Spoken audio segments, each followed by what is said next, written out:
ঘরে ঘরে একটা অশান্তি আছে, সেটা হলো জিন এবং দুষ্ট জিনের উপদ্রব এবং ব্ল্যাক ম্যাজিকের সমস্যা, যেটা আমরা বুঝি না। স্পিরিচুয়াল সমস্যা, আধ্যাত্মিক ভেতরগত সমস্যা আমাদের শেষ করে দিচ্ছে। হঠাৎ স্বামী স্ত্রী অশান্তি, কোনো কারণ নেই।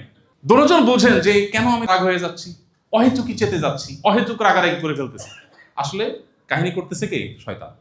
এখানে দেখা যায় অনেক সময় আপোষের তাবিজ করে আত্মীয় স্বজনে ধ্বংস করে, অনেক সময় শয়তান, অনেক সময় নানাভাবে নিজেরা শয়তানের জালেবন্দী হয়ে যায়।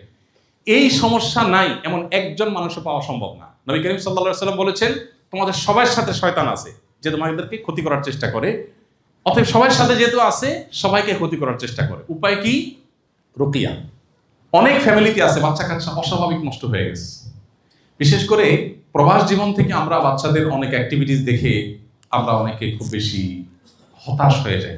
বাচ্চাদের লালন পালনের ক্ষেত্রে একটা তো হলো তাদের চাহিদাকে নিয়ন্ত্রণ করা, সব চাহিদা পূরণ না করা। দ্বিতীয়ত হলো তাদেরকে ভালো পরিবেশ দেওয়া, হ্যাঁ। তৃতীয়ত তাদের জন্য দোয়া করা। চতুর্থ হলো তাদেরকে সঙ্গ দেওয়া, সময় দেওয়া, সেরকম শিক্ষা প্রতিষ্ঠান নির্বাচন করা। এর পাশাপাশি তারা যেন শয়তান থেকে পানাত পায়, এজন্য স্ত্রী সহবাসের সময় নবী সাল্লাল্লাহু আলাইহি ওয়াসাল্লাম দোয়া শিক্ষা দিয়েছেন না?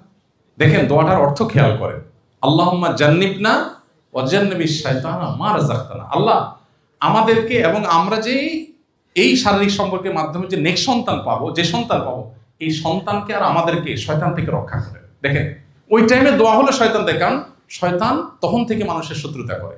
এই জন্য শয়তান থেকে রক্ষা পাওয়ার জন্য সকাল সন্ধ্যার দোয়াগুলো মাস্ট পরিবারের সব সদস্য পড়তে হয়। এই রুকিয়া এখন ঘরে ঘরে নাই। কোরআন তেলাওয়াত উঠে গেছে, অনেক ঘরে তেলাওয়াত হয় কিন্তু আস্তে আস্তে হয়। কোরআন তেলাওয়াত শয়তান দূর করে। আপনি নগদ আল্লাহর কুদরত দেখতে চাইলে কোরআন তেলাওয়াত করলে দেখবেন আপনি আল্লাহ তাআলার কুদরত দেখতে পাচ্ছেন, বিশেষ করে শয়তান বিতাড়ন করার ক্ষেত্রে।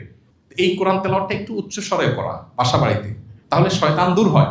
এখন দেখা যাচ্ছে আমরা অনেকে পড়ি না, আর পড়লেও নীরবে চুপচাপ পড়ি। এই জিনিসটা আমাদের ভয়ঙ্কর সমস্যা তৈরি করেছে। এই জন্য রুকিয়া শরঈয়া বা শরঈ ঝাড়ফুঁক এটা আমাদের করতে হবে।